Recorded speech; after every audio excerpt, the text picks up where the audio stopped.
Over the last 3 years, North Carolina's public structures, like our schools and universities, our healthcare system, and even our basic infrastructure, have all taken a hit as a result of the deep and largely unnecessary state budget cuts.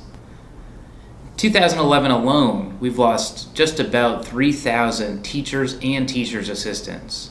We're educating fewer kids in pre-kindergarten, and tuition's going up in our colleges and universities, making higher education less accessible for North Carolinians. Now, we know this is not the right direction for our state. We also know we can turn things around if we start making the right decisions now. And that's why Together NC has put forward the North Carolina's Worth It campaign. And this is our plan for restoring funding for education, for healthcare, and for basic infrastructure by raising about $1 billion in new revenue. And here's how it works.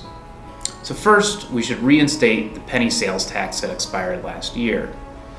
The sales tax is the fastest way to raise a substantial amount of revenue.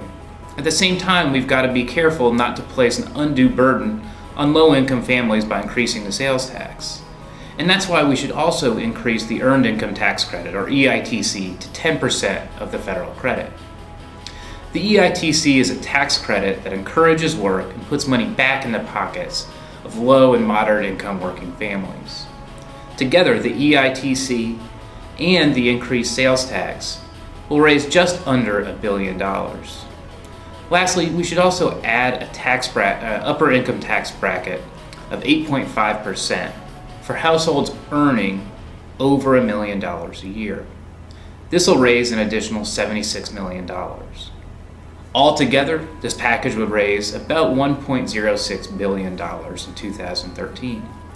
We can use this to reinvest in our people and in our communities.